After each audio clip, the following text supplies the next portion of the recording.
My childhood best friend uninvites my wife to his wedding after he promised like a year in advance that the both of us would have our accommodations paid for his destination wedding that we were flying to. And now once it's all said and done, I'm honestly pissed off, and so is everybody else, because apparently most of the guest list has been cut as well at the last possible second, with my childhood best friend and his fiance refusing to take any accountability for the decisions they're making. And at this point, I'm so pissed off that I just don't know what to do. Here's what's going on. Subscribe to Am I the Jerk, and don't forget to click the bell to turn on notifications. Okay, for a bit of context, my best friend from childhood is getting married. He and his fiance have been together for about 7 years, and they planned a destination wedding. They wanted a smaller, more intimate wedding, and decided to combine the bachelor and bachelorette party for like a week-long trip. Now, about a year ago, I was told about the wedding, and I was asked if I wanted to attend. I was specifically told that both my wife and I were invited. The only thing we would need to pay for was the airfare, and apparently everything else would be covered. Well, over the last year, there were multiple conversations confirming that both my wife and myself would be attending. So based on that, we requested and received PTO from work, we bought plane tickets, and started preparing for the trip. We bought clothing and other things that we would need for a week-long destination wedding. Like, we were prepped for this. Well, about a month and a half before the wedding, my friend told me, "Oh, sorry, there's no longer any space for your wife." Apparently, she had been cut from the guest list and there was only room for me. He also mentioned that numerous other guests were also upset. Some people had to pay for their own accommodations elsewhere if they want to attend after previously being told they would be covered. And some other guests had their invitations revoked entirely because they were over capacity. And honestly, I was completely shocked by this. I straight up told him that if my wife couldn't attend, then I wouldn't be attending either. I then asked him what happened and why this situation even occurred in the first place. Like, I seriously wanted an honest explanation. Well, his response was basically that they didn't realize they had a capacity issue until the invitations were sent out. But I asked him, well, how could that even happen? You already knew the venue capacity beforehand. And that's when he refused to answer directly and just kept saying, well, this isn't about the guests. This is our wedding after all. Well, I told him that while it is absolutely their wedding and their choice, they had set clear expectations a year in advance and repeatedly confirmed those expectations too. So now, after people have spent money, used personal time off, and made plans, they were changing things and expecting everyone to be okay with it. He and his fiance have taken no responsibility for the situation, and instead they're blaming the guests for overreacting. He also told me that I was the only one making a big deal about not being able to bring my wife. But just to be clear, I never demanded that they re-invite her. I simply told him that if my wife wasn't welcome, then I would not be attending either. So seriously, am I the jerk for being mad about this? Am I really out of line for not going to his stupid wedding? Because I don't know what to do anymore. Bro, you have got to find better friends because this sucks. Like, this guy is awful. You mean to tell me that he changes all of his plans, he starts uninviting people altogether, and then he expects everyone to just be okay with it? It's so funny to me that he's like, wow, you're the only one making a big deal about having your wife not be there. And it's like, yeah, because all the other people just got completely kicked out of the wedding entirely. So there's no one else to complain about the thing that they're doing wrong. Bro, imagine having a destination wedding set up and making all these plans just to attend. And then these idiots pull the rug on you and say, sorry, but you're actually not invited anymore. Like, I don't know about you, but I would probably lawyer up. I'd be like, holy crap. Let's look at this email and this invitation real quick where you say you're going to pay for all of my accommodations besides my plane ticket. Can we talk about that for a second? Because right now I kind of feel like I got scammed and that is messed up. So yeah, your friend sucks, and in my opinion, this childhood friend should become a former childhood friend, because burning everybody in your life and then blaming them for being upset is no way to start off your marriage. Like, dude, you're making sure nobody supports you.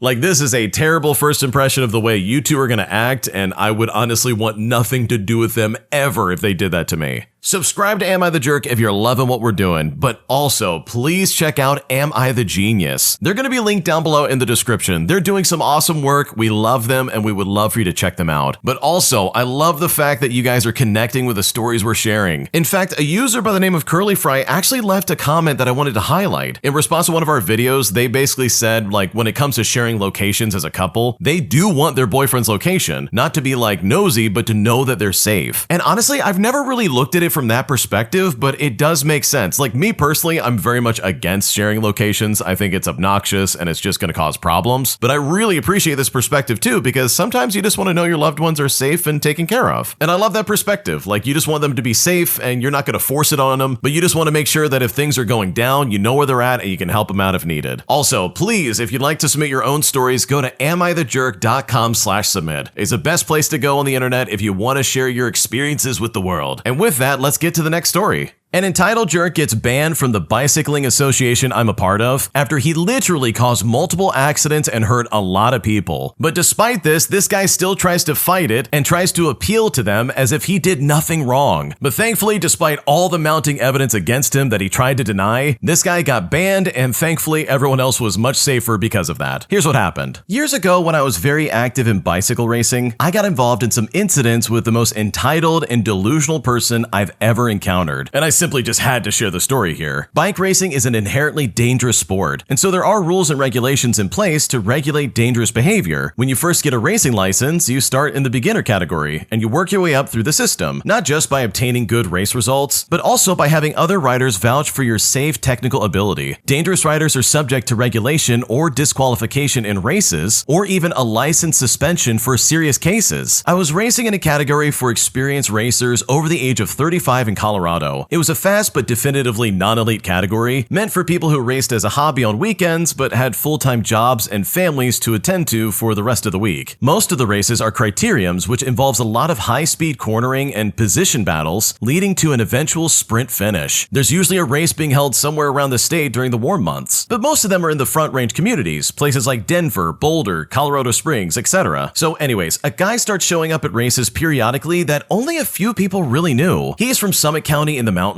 so he doesn't really get down to the Front Range races regularly, but he does show up every now and then. When he does, he races very aggressively and has a habit of dive bombing corners, rushing up the inside of the peloton, approaching a high-speed corner, just gambling that there will be room for him in the apex of the turn when he gets there. Then he tends to lose his position and repeat the sketchy maneuver throughout the entire race. If anyone asks him to tone down the risky moves, he just reacts angrily and then says he's been told by other top riders that he's a good aggressive rider and that the rest of us don't know how to race. And that's kind of nuts because he doesn't get very good results, and then says this to people that are doing much better than him. The only reputation that he's earned is that he's a sketchy rider, and there'd be multiple complaints to the officials about him. So one day we're racing the state championships in Longmount, and this guy is still dive bombing corners throughout the race when he caused a crash that took down 5 or 6 riders. One of the top riders in the race broke his shoulder and was out the rest of the season. In fact, I narrowly avoided the pileup and went on to win the race. Afterwards, someone mentioned that a protest had been filed and that I should go tell the officials what I had seen. Well, I do that, and this guy is there talking to the head official himself, who I know really well. I then tell the official what I had seen of the crash and also about the ongoing issues this guy has had about being a dangerous rider. And that's when this guy goes into this whole spiel about how he's the one who knows how to race and we don't. And he's literally saying this to me, the guy who just won the race after he crashed out. Well, because of this, he was given a 3-month license suspension. Fast forward a couple of years and this guy is still dive bombing corners, and guess what? He causes another pileup. Once again, I avoid the pileup, but I heard afterwards that a fistfight broke out. Well, the same official's in charge of this race, and he actually moves to impose a harsher suspension, like maybe a year, I'm not entirely sure. Well, this guy then tries to appeal the suspension, and so a disciplinary meeting is set up on a weekend afternoon to hear the appeal. But as a result of that, I was asked to attend as a witness to both accidents, as well as trying to attest to this guy's general behavior. The thing is that between the two incidents, the State Cycling Association had basically seceded from the national governing body and actually had started its own governing body called the American Cycling Association over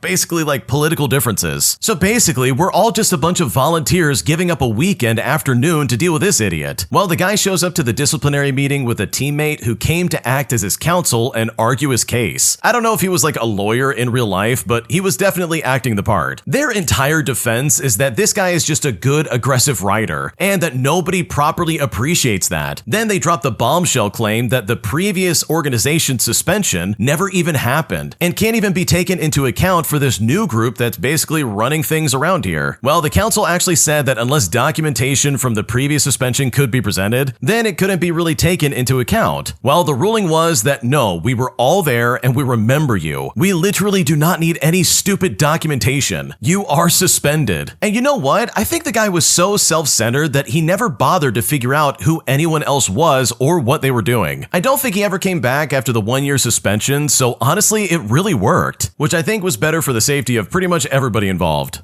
Okay, I didn't know any of this about biking, but like, yeah, the more I think about it, that really would be a dangerous sport. You're going downhill in like these hilly terrains, you're riding super close to one another. Like, yeah, you probably want good racing opponents instead of like some reckless weirdo. Otherwise, bikes crash and everybody dies. Like, that would be a nightmare. So good for you and everybody else being like, no, this guy's gotta go, screw him. I don't care if we change organizations, get him out of here. Because if I was in your shoes, I would probably feel the exact same way. Today, I filed a police report against my brother because he kept stealing my money, and now my whole family's pissed off at me suddenly, as they're literally calling me a traitor to the family for doing this, even though I've demanded that this would stop over and over again. And at this point, I'm just not sure what else to do. Here's what's going on. Okay, for starters, my older brother is 21 years old and I'm only 18, and he's always been a bit of a slacker. We were not that close in childhood, but I was always kind to him because he's my older brother. And so my story, unfortunately, is kind of a sad one for me. My brother started stealing from me, and it all started with me lending him money myself. And it started small, maybe $100 and then $200, and at some point there could be like $400. And guess what? He returned nothing to me. I constantly asked him because, dude, I worked really hard to get all that money. Plus, our parents stopped giving us money or like allowance of any kind a long time ago. At some point, I stopped and I started just saving in my piggy bank. But guess what? He eventually got into that as well. And not just once, mind you. I complained to my parents and to other family members, and I asked him to stop doing this because it is just not needed. Like, why on earth is he doing this? But anytime I approached him, he would just say that he will return it later, saying to me, oh, I'm gonna return it. You don't need to worry so much. It's just money. God, you're so stingy. And because he was doing this, I literally could not save up for anything or afford anything for myself. And like I said, my parents don't give me any money. I also had hid my money pretty much every place I could possibly think of already, but walking everywhere with my money would be an absurdity. I just can't do that. And this last time, he stole a large amount of money from me already. I had literally just received my salary and my bonus money. And when he said that he cannot return it to me, that he already spent it, though I don't really understand how it was possible to spend such amount, I simply don't believe it, and I think he put it away somewhere. At that moment, I snapped and filed a police report against him. And now, of course, the entire family attacked me. They said that I'm a traitor, asking, oh, how could you do this to your brother? But I explained to them that I could not endure this anymore. But nobody listened to me, of course. So seriously, please tell me, did I act like a fool in this situation? Should I have come up with something else in this scenario? Because believe me, this continued for many, many years, and honestly, I just didn't know what else to do here. Okay, dude, if my family was actively like allowing my brother to steal money from me, I think I'd lose my mind. Because holy crap, he keeps stealing from you, dude. That sucks. You're working hard for your money, and this guy's just being like, oh, it's just money. Don't be so selfish. With literally everybody else around you not taking you seriously, and that is something that would really piss me off. I would be so annoyed if no one was believing me when I said, hey, he's stealing from me. I want this to stop. I hate this. My initial question also was like, dude, why does this person not have like a bank account? They're old enough to have one with like no one having access to it. Like, what's the deal? But according to the original poster, they do have an account, but a lot of their money is in cash because they work as a waitress. So she sometimes just physically does not have the time to go to the bank and deposit it, so she just keeps it on her. But regardless, like in my opinion, if someone's stealing from me and the whole family's ignoring this, and then they get pissed off when I file a police report, like holy crap, everybody's corrupt. At that point, everybody's just taking advantage of you, and they all think it's okay that you get robbed, which is not okay. Like that really is something that needs to be addressed. Not to mention the fact that everyone's calling you all these horrible names and being like, wow, you're stingy and selfish. You're a traitor to the family. But it's like, dude, okay, who's the bigger traitor here? The person being robbed or the person doing the stealing? Because I would argue that the brother's the real traitor of the family. Like, come on, people. And if they're really not going to listen to you, then I can guarantee you they're going to listen to the cops, because this is unacceptable. Am I the jerk for telling my friend that her advice is useless? Because truly, I just don't think she understands where I'm coming from at all, and now that I've said it, I feel like I've opened Pandora's box and I don't know how to go back. Here's what's currently going on. Okay, so my friend, who I will call Camille, is one of those people who is just naturally warm and socially easy, and she just walks into rooms full of strangers and just immediately belongs there. And I think because it comes naturally to her, she genuinely just doesn't understand that it doesn't work that way for everyone. I've been single for a while, and it's not for like a lack of wanting to meet someone. It's because social anxiety is a real thing that I deal with every day. And it doesn't just turn off because the stakes are romantic. If anything, the stakes being romantic makes it significantly worse. Every time I bring this up with Camille, her advice is some version of, oh, just put yourself out there. Or she'll say, oh, just be your authentic self. Just talk to them like you talk to anyone. And yes, I know she means it kindly, but at some point it stopped feeling like advice. And instead it started feeling like she was just suggesting I simply choose to not be the way that I am. Well, fast forward, and last week she said it again. And I finally just told her that telling someone with social anxiety to just be confident is like telling someone with a broken leg, oh, just walk it off. I then explained that I need her to either help me think through it practically or just listen without advising, because this whole, oh, just be yourself thing wasn't useful, and it was really starting to make me feel worse and not better. She then got quiet and said that she was only trying to help out and that she didn't know what else to say, and I felt bad immediately because I could see that I had hurt her, and she really wasn't coming from a bad place. Now, honestly, I've let her give me this advice for probably like 2 years without ever once telling her it wasn't landing, and then one day out of nowhere I just tell her that it's useless. Like, that's really not fair, because she didn't know and I never told her, and I just created that dynamic by staying quiet for so long. But I also really needed her to actually hear me, and I really just don't think she would have without me saying it directly. So am I the jerk for how I said it? Because right now I'm really regretting a lot of this conversation.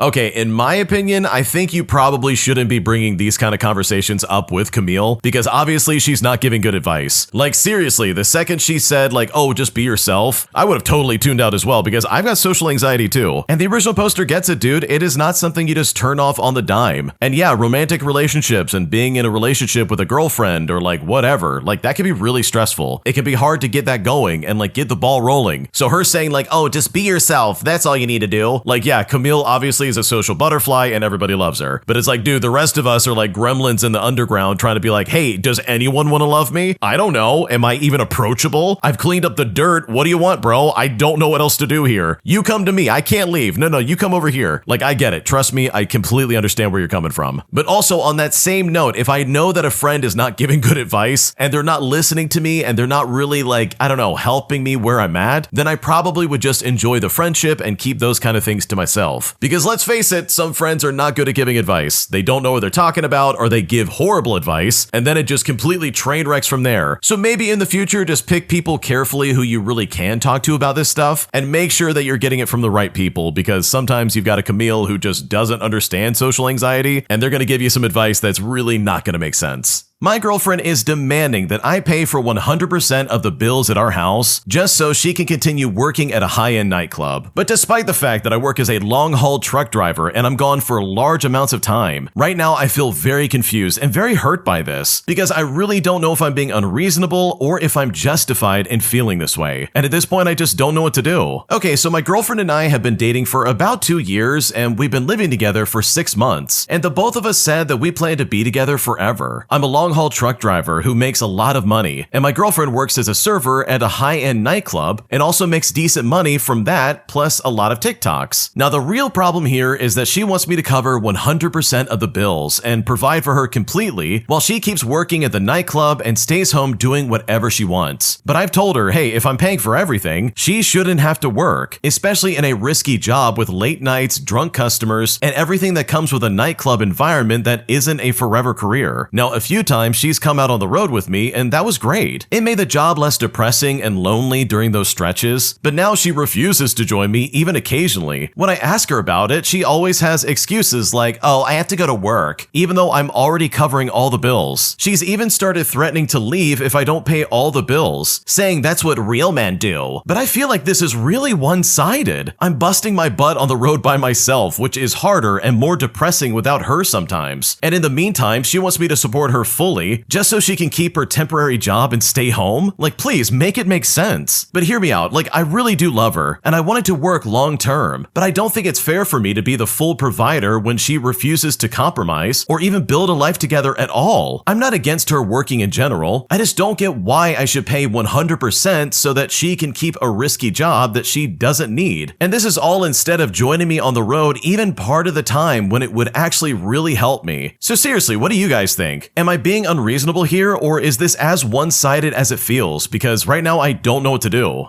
Okay, I gotta be honest with you, and maybe it's because I've read like 1,000 of these stories at this point, but holy crap, does it sound like your girlfriend's cheating on you. Let me get this straight. She wants you to pay for 100% of all the bills and like provide for her housing and all that stuff, while you're working as a truck driver and busting your butt to make it happen, so that she can work at the nightclub every night around drunk men. Like, dude, I don't know about anyone else, but it really sounds like she's seeing somebody else. And she's trying to use you in a way where it's like, oh yeah, my other boyfriend pays for everything. Meanwhile, I get to sleep around at this nightclub.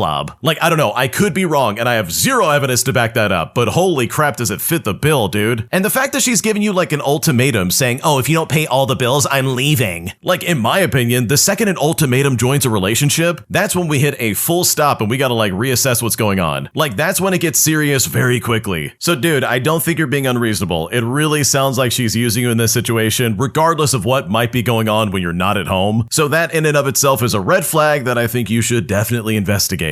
An entitled jerk demands that I move my car, as he claims that the public parking spot that I parked in was actually specifically reserved for him and his stupid Porsche. But after I ignored this man and decided to go about my day, he decided to try and block my car in its spot by putting down orange traffic cones to block my exit, claiming that he would call the police and have me arrested if I moved them. So I decided to get revenge by running them over and destroying them as I left. Here's what happened. Okay, so there's a cafe in my city that is a favorite spot for car enthusiasts. There's a sort of small car museum attached, and it's midway along a slow but scenic winding road. It's a great destination for car enthusiasts, as well as cyclists and residents of the upscale neighborhood that it's in. There are about 30 parking spots, and it's usually pretty busy. On the way back from a long drive, I pulled into the U-shaped drive alley, and luckily there was an empty spot right in front of the cafe doors. So I pulled in, and as I was getting out of the car, a newer turbo Cabria pulled up right behind me and put on its flashers. And for car enthusiasts, it was a black 997 automatic with a very large Porsche decal across the top of the windscreen, plus red Porsche decals on the door handles. The driver blipped the horn twice and motioned at me with his hands. I looked around thinking maybe I missed a handicap sign or pavement marking, but I didn't see anything around me. So I walked around the back of my car to check the pavement for the blue square, but nope, it was definitely a regular spot. As I was looking under the car, the door of the Porsche opened up, and a heavy-set man with a thumb-shaped head and a circled beard and mustache extricated himself and said, "Sorry bud, you're in my spot, you gotta move." I said to him, "Excuse me?" And I looked around again, maybe thinking that this was reserved for staff, or maybe that this was the owner, but still, nothing was obviously marked about this parking spot. I said to him, "I don't understand." He said to me, "We're always here at noon on Saturday. We park up front in a row, see?" He then points to two other cars similar to his on either side of me. I said to him, "Sorry, is there an event going on here?" He then says to me, "No, we're just here every week at this point for our meetup. We park up front and this is my spot. You gotta move it along, buddy." Now, I'm still not ready to let the mask slip, but I'm starting to suspect that this is utter entitled BS. But I've been wrong before, so I just shrug and say, "Alright, I'm gonna go check with the staff, and if it's your spot, I'll definitely move." He then says to me, "Whoa, buddy, don't make a mistake like that. I'm not the one you want to get on the wrong side of." I now realize the extent of the nonsense he is playing at, and I'm in no way a tough guy, but I'm 25 years younger, a head taller, and this guy is pear or even gourd-shaped and sweating from the effort of hauling himself out of his car, so I am not in the least intimidated. Plus, the cafe has floor-to-ceiling glass, so I can order my lunch and eat it, all with my car and its unscratched paintwork in full view. Plus, there are picnic tables with dozens of people sitting at them. I give him one last chance. I say to him, "How about I come get you when I'm ready to leave so you can have my spot? Because I won't be too long." He then looks at me and says, "Oh, buddy, you're You're gonna regret this, I promise you. He then heaves himself back into his car and drives out to park along the road. And seriously, he was maybe 40 feet away. As I'm ordering my coffee, I see him storming back towards my car with his arms full of 2 traffic cones. He then slams down both cones behind my car, blocking me in the parking spot. With my car now coned off, he struts into the cafe and walks past me. He then wags his finger at me and says that if I touch his property, he's gonna go straight to the cops. Now, I honestly couldn't think of anything clever to say, so I just nodded and went back to my coffee and grilled cheese sandwich. He settled into a booth in the back with 2 other bearded, sweaty thumbs who alternated between staring at me and talking loudly but indistinctly in that raspy, gravelly way that sounds like they're about to clear their throat, but they never do. I spent the rest of my lunch racking my brain trying to think of what to do, but I was so thrown off by this weirdness that I couldn't come up with anything. Do I call the cops about some cones? Do I tell the staff? Do I even confront him? There was an open dumpster at the edge of the parking lot, but I figured he could be at my car quicker than I could get there and back. In the end, I just finished up, set my phone to video just in case I needed something to show to the cops, and I waited until there were no cars coming in or even going out so my exit was clear. So I stood up, I briskly walked out, got in my car, and I backed straight over those stupid cones and drove off, praying that neither of them got stuck in my wheel well. I only looked back once, but I did get the satisfaction of seeing 2 completely flattened and torn traffic cones and a man crashing his way through the cafe on the way to the parking lot with his cell phone waving in the air, presumably recording my crime for the benefit of the police. Now, that was over 4 hours ago, and I'm still a free man. No damage to my car, the grilled cheese sandwich was delicious, so in the end, I guess I won. And I'm sure that this entitled jerk's Porsche is probably already restocked with fresh cones from his garage, ready to reserve his next parking spot that he feels entitled to. Wow, I will never understand anybody who acts this way. Like, seriously, he tried to sit there and be like, oh, this is my spot, and trust me, if you don't listen to me, you're gonna regret it so much. Like, oh, what are you gonna do, pull out the traffic cones and block my car in? Like, seriously, that's the most insane thing I've ever heard in my life. Like, if someone did that to me, I think I would have done the exact same thing. Like, no one's gonna keep me in my parking spot all because he's like, no, that's my spot, I claimed it. Because that parking spot is literally not his. He can't claim it just because he's there every single week, and I can guarantee you he doesn't own that spot. So good for you for standing up for yourself and running over those stupid traffic cones, because that guy's behavior was completely unacceptable. If you like Am I the Jerk, you're probably going to love Am I the Genius. Check it out, link down below in the description. Also, go to amithejerk.com/submit if you would like to submit your own stories. I discovered that my neighbor is a con artist and has a criminal record that is incredibly long, and now it seems that he's targeting me by trying to drag me into one of his scams. And at this point, I seriously don't know what to do. Here's what happened. Okay, let me preface this by saying the following. I've already learned not to trust someone just because they're a senior citizen anymore, and to immediately look up someone as soon as I find out their full name, unlike what I've done in the past and in this situation. I know it was stupid of me, but please hear me out. For starters, I'm a 26-year-old female and I live alone in a side-by-side condo duplex, and next door is a group home for senior citizens. Currently, it houses 2 people, a man who's 65 years old and a woman who I think is in her 70s. But when it comes to this story, the man is who I want to talk about. I've been here for about 6 months, and the woman has been here for about 4. The man, I'll call him Steve, that's obviously not his real name, just moved in about 2 to 3 weeks ago, and when I first saw Steve show up, I greeted him and engaged him in friendly small talk conversation when I first saw him sitting on the porch. I do this with neighbors just as a way to develop a courteous neighborly relationship. These conversations just consisted of, hey, how are you doing and how's the weather? You know, stuff like that. It's honestly super simple. Well, that night, there was a problem in Steve and the woman's condo with the fire alarm, and the fire department had to be called. With my unit being attached, I had to wait outside on my porch until the fire department called for an all clear for us to go back in. We engaged in some small talk then, but honestly, it was nothing much. I think the most that came out of it was that I lent a chair for the woman to sit on since they had no porch furniture, and then I took it back at the end of the night. Nothing else really happened from there. The following morning, on my way in from my daily run, Steve was sitting on his porch and we waved to one another, and he told me he needed to show me what the fire department showed him to reset the alarms. Now, for reference, it was a false alarm, and they had to reset the system via the breaker box. Now, I found this reasonable enough, and he came down and showed me in the basement which fuse to switch, and I now know that this was a mistake. He kept talking and had brought a clipboard with a business card and a notepad on it, claiming to be a paralegal, and explaining that if any senior citizen I knew needed his service, that he was available, and that he could open up a trust fund for them as he was telling me. Now, I found this to be nothing I was interested in, so I just said, yeah, okay, and then he finally left. Well, a few minutes later, he knocked on my door again, asking if I could take him to go get his medication. And having taken 2 previous neighbors who were senior citizens to go get their medications at my last apartment that I lived in, I thought nothing of the situation. I felt compassion for him and I agreed. He then told me that it was in a city that's about 20 to 30 minutes away from where we're at right now. Well, I agreed anyways, feeling bad for his lack of transportation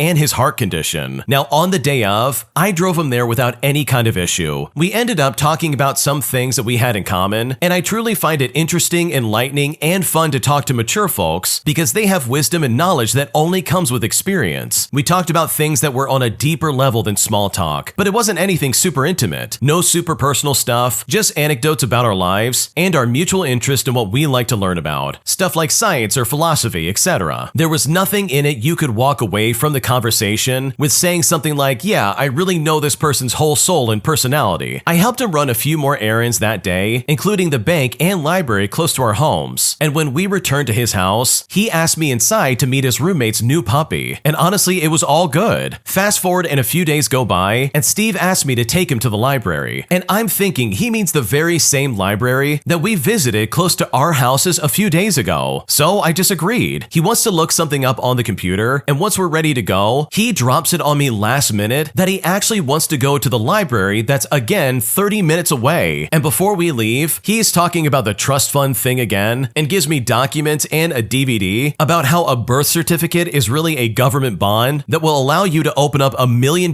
trust fund to pay for your expenses. Now, I'm not stupid. I know this is a scam. And at this point, while I'm waiting in the car, I look up his name. And this man has a criminal record longer than a grocery receipt. And most of it is identity theft or related to it. So I decide to say screw it. I'm not signing or agreeing to anything, and he's not a violent criminal, so I'm fine. And I take him where he wants to go. While we're there, he insists that I need to read whatever it is he's looking for on the computer. And this isn't just any library. It's a university law library. I have no idea what I'm even looking at. I only agreed to take him, and now he's insisting that I need to study this stuff with him about laws. Almost as if he's looking for his new partner in crime. I don't know. We leave after 20 minutes, and he finally found what he wanted, and he ended up emailing it to himself. On the way back, he says to me, well, if we keep coming back here, you won't need a GPS to know the way home, and kept going on and on about opening that trust fund up for me. And you know what? I just laughed awkwardly. I didn't know what to say at that point, and I just thought that if I could get through this day, I wouldn't have to talk to him again, and he would probably be normal about it. But I mean, I can't hope for that, can I? After all, we weren't intimate and we aren't friends. We were just neighbors, and he needed to go somewhere, so I drove him for some errands. You would think he would understand that. We went back and forth for a few minutes about how he was going to print his paper that he found at the library, and I told him to email it to me and I would print it. I mean, he pressured me and insisted that he didn't know how and that he needed to come back and print it himself. And yes, I know, something bad could have happened, and this is where I extremely messed up. I mean, go ahead and just tell me. But that's exactly what he did, and when I followed him out, I locked the house. And after that, I planned to never talk to him again, at least not on the same level, because this guy was doing way too much. The following day, I gathered all his phony documents and DVD in a grocery bag, and I left them on the door of their apartment. I just felt all too uncomfortable, and ignoring a gut feeling has never got me anywhere good. Well, it turns out I was correct. He knocked on my door asking if he could come in and show me something on my computer, but I said, oh no, I'm sorry, I'm really busy right now, maybe later, hoping the slow icing out would work. Later, I found a note on my door that was 5 pages long and handwritten, all about how offended he was that I didn't let him in my home. It included lovely things like, oh, when I knocked on your door, I noticed you were all moody. I don't have time for little moody matters, and it had me feeling a different kind of way. He also said, when I encounter a situation such as the one you put me in, I can sometimes stop my heart condition from fighting somebody. He also said some creepy things like calling me a good girl and that I just need to remove some baggage in my life. He then asked me for my full name and phone number while also spouting off some weird stuff about the Bible as well as me finding a mate. Well, needless to say, I took this to the police and they recorded it just in case something else happens. I've been avoiding him since then, but I don't want to feel like a prisoner in my own home. I mean, I was here first, and I don't have the funds to move, and I don't owe him access to my house, even if he's been in it before. I don't owe him to even talk to him or take him anywhere. Well, today he was sitting on his porch, and when I came home from running errands, I clearly wasn't making making eye contact after his creepy note. He asked how I was doing, and I said, "Good, how are you?" And I said it rather shortly. He then said good and asked if I had plans for Labor Day weekend, and I told him yes. Then he said, "Have a good day," and he went immediately inside after I did, and it felt like he was waiting for me to get home. The whole conversation was really tense, and he had a tone of voice that signaled that he felt like I owed him something. So I'm honestly never going out of my way to help anyone like this ever again, because this situation was incredibly creepy. Wow, this is a lesson you do not need to learn the hard way, people. Seriously, I don't care how neighborly somebody is, or how sweet and nice they are regardless of their age. If you don't know them, don't give them a ride. Like seriously, if you don't know anything about them and you know very little about them, just stay away from them until you figure out what they're about. Like this original poster absolutely put their life in danger. Like I'm completely convinced that they got lucky and that this guy very easily could have hurt her in a lot of different ways. And it sucks because it sounds like they're a good person, but seriously, you need to put lines in the sand of like, okay, this is what I'm not gonna do. And interacting with strangers like this where you let them into your home and you give them rides all over the city and all this other stuff, like that's out of the question. Because then you go from being a good person to being a foolish person. You're no longer doing a good deed by helping out someone like this, and instead you're intentionally putting yourself in a bad position, all because you're too afraid to say no. Like my God, did they get lucky? This is seriously a scary situation. So in my opinion, I think you either need to make it very clear that you do not want to talk to this guy, or just straight up ignore him altogether. Like this might be a good time to just be rude and completely ignore him. Not to mention investing in some kind of like doorbell camera, because this guy is a known criminal, and this is definitely not someone that you should ever take lightly. Am I the jerk for rescuing a cat from a neglectful owner and refusing to give her updates of any kind, as she has slowly become very weird and very obsessive? And at this point, I seriously don't know what to do. Here's what happened. Last year, I met a girl on Bumble BFF, and for the sake of the story, let's call her Lisa. We didn't really click, and I had my own stuff going on, so things just didn't go anywhere. The only thing that we had in common was that we were from the same culture and we both like cats. A few weeks later, she told me she found a tiny kitten on the street and decided to take him in. Now, I would get updates from her now and then, and everything seemed fine until about 6 months later when she started posting everywhere that he needed to go as soon as possible. Her post was heartbreaking. She listed all these reasons why she couldn't keep him. He was biting and was aggressive. He was messing up the litter box and destroying her stuff. She said the smell was unbearable, and with her chronic pain, she just couldn't handle him anymore. My heart went out to the little guy, so I decided to step in. I've rescued a lot of cats before, so I knew that I could help. I reached out to my best friend who works for a vet, and we made a plan to get the kitten out of there and into a foster home within a week. So we picked him up, and I let Lisa know that he was safe and doing well. But when the vet checked him out, they found he was terrified of people and had some bruises, suggesting that he might have been mistreated. I didn't want to confront Lisa about it since the cat was out of that situation, so I just gave her vague updates. And that's when things got really weird. Lisa started asking for my friend's contact information to get updates directly. I told her that wasn't possible, but she wouldn't drop it. She sent me a bunch of messages saying it was weird that I wouldn't let her talk to the person who had her cat now. Well, after that, I blocked her, but she kept coming back, even using a burner number to try and get the vet's information because supposedly she had a new kitten. Now, I had had enough, so I finally just told her off. I pointed out that if the first cat was really her baby, she wouldn't have been so desperate just to get rid of him. I also mentioned that the vet found signs of mistreatment, which explained his behavior. I told her she shouldn't have any more pets until she can get her life together. Well, she got defensive, denying everything and blaming her family if anything happened when she wasn't around. So I just blocked her again and I tried to move on. But then things got even messier. My fiance received a flirty message from someone which he blocked, and then I got a direct message from Lisa's friend. It was a nasty message accusing me of being a weird jerk for claiming that Lisa, with her back issues, was mistreating the cat, and the whole thing was just meant to insult and provoke me. So here I am, wondering if I'm the bad guy in this situation. I was just trying to help the cat, and now it's turned into this crazy drama with Lisa and her friend. So am I the jerk in this situation? What should I do? No, you're definitely not the jerk for obvious reasons, but also I think the only reason Lisa is like reaching out to you and the vet is because she doesn't want to get in trouble for mistreating that cat. Because in my opinion, that is most likely what was going on here, and in my opinion, this kind of reads like she was trying to save face instead of like looking out for the cat. So no, you're not the jerk, and if anything, I think you definitely did the right thing, because Lisa is clearly not a good pet owner, and she had no business having this cat or her current cat in the slightest. Would I be the jerk if I decided not to let my housemate's boyfriend live with us? Because right now this is a massive decision in my life, and at this point, I'm seriously unsure of what to do. Here's what happened. So I'm a 29-year-old male, and I'm sharing a house with two flatmates. Let's call them Lucy and Annie. Lucy has been here from the start, and Annie and I are quite new here. Now, Lucy is in a long-distance relationship with her boyfriend of 2 years, and he's from India but currently lives in another country, which is closer to where we are. His visa is expiring, so they're going to get married in November, which Lucy didn't tell us about. Well, here's where it gets tricky. They want to move in together, so Lucy asked us if it would be fine if he moved into her room in 6 weeks. Now, Annie doesn't really have an opinion on it, and she's too stressed out right now to think about it, but I am absolutely against it. I really don't like being around lovey-dovey couples. It makes me extremely uncomfortable, and I'd like to be in peace while I'm at home. In fact, all of my friends recommended me to not do it, since living with couples is apparently a crappy situation to be in. So tomorrow, we'll have a meeting to discuss how to go on. But unfortunately, it gets trickier. Lucy said that if we didn't accept her boyfriend moving in, she would probably move out and find something else for them. But she owns 90% of the stuff in this house, so Annie and I would have to redecorate, and I would be fine with it, but Annie seems kind of scared of that, so she might move out as well if Lucy moves out, and then I would need to find 2 new flatmates. Now, you might be asking, why would he move into her room at all? Well, it's because our city is extremely crowded, and finding a flat is near impossible, especially since Lucy doesn't make that much money, and her boyfriend won't be able to get a work permit, and if he can't move to our country, they'll probably send him back to India. So as of right now, these are the scenarios. The first scenario is I say no and Lucy finds another apartment. She will then either have to move out of this one, which is really beautiful, or let her boyfriend be deported to India, and Annie might move out too. The second scenario is I say no and Lucy doesn't find another apartment. She stays here, she'll be mad at me, and her boyfriend gets deported to India. The third scenario is I say yes. Nobody is mad and the rent gets cheaper for me, but I would have to live with a couple, which would be honestly a nightmare for me, and I would be exposed to their fighting and all their other issues going on. Maybe I'm not the jerk because I would just be standing my ground, and honestly, it's not my fault that they planned his immigration so badly. But on the other hand, I might be the jerk because standing my ground will put Lucy in quite the situation. What should I do? Honestly, this is one of those things where you really need to weigh your options, because if you say no, it does sound like the boyfriend is going to be deported back to India, and also your roommates are going to go. So then you're going to be tasked with not only refurnishing the apartment, but also getting 2 new flatmates. So sure, for the sake of your convenience, you could say, no, I don't want that to happen, but it makes me wonder how this boyfriend really is. Like, does this guy just suck completely and you just know for a fact he's a loser and they're just going to argue all the time? Or is he going to be a decent person and he's not going to be a problem in the house? Because if it's the second one, then honestly, I wouldn't have a problem with being like, okay, yeah, move in with us. But I do think that whatever you choose to do, you really need to think this through very carefully. Because while you are entitled to your opinion and you are looking out for your best interest, by saying no, you will dramatically change 3 people's lives pretty much overnight. And that, in my opinion, is a decision that I would not take lightly. An entitled Karen demands that I allow her to use my gazebo on my property so that she can host a photo shoot. And even though I told her no and demanded that she get off my property, she refused to listen, claiming that I was being unreasonable and that I needed to share my property with her. Here's what happened. Okay, so I rent a place along a river in Canada every year in August for 10 to 14 days. My rental includes exclusive use of a cabin, a private deck with a hot tub, and a furnished gazebo. And mine is the only rental with a gazebo. Just east of my place is another smaller cabin with just a dock and a hot tub. Now, I get back from a quick grocery shopping expedition, and as I'm unpacking my car, a young woman walks over and climbs on my deck. She has obviously either just showered or just gotten out of the hot tub, and she's sitting there in a bathrobe. She then looks at me and says, "Hi, I just wanted to stop by and tell you that me and my partner will be doing a photo shoot in the gazebo tomorrow morning. Just letting you know as a courtesy, since we will be moving your boats out for the photo shoot. Don't worry, we will put them back." Now, for reference, the gazebo is attached to the deck, which surrounds my rental cabin, and my kayaks are in the gazebo when rain is forecast. And I did that for good reason because it's been raining off and on all day. Now, to reiterate, I have exclusive use of the entire area, and no one from the other rentals are supposed to come near my area. And this info is part of the owner's orientation for all new arrivals. I'm standing at my cabin door with grocery bags in my hands, absolutely dumbfounded that she thinks she can take over the gazebo that is part of my rental. She then says to me, "So are you staying here alone, or do you have your husband and kids with you? Do you own the cabin? I mean, how much does it cost? How long have you been here in the first place? She also says this all very quickly with no pauses for an answer. So I just look at her and I say, you are in my private space and I need you to leave. This entitled Karen then looks at me and tries to say, oh, I was just being friendly. But I stop her right then and there. I say to her, no, you are intruding on my space and invading my privacy. Your questions are intrusive and very creepy. You will not be doing a photo shoot tomorrow or anytime in my gazebo. Please leave right now.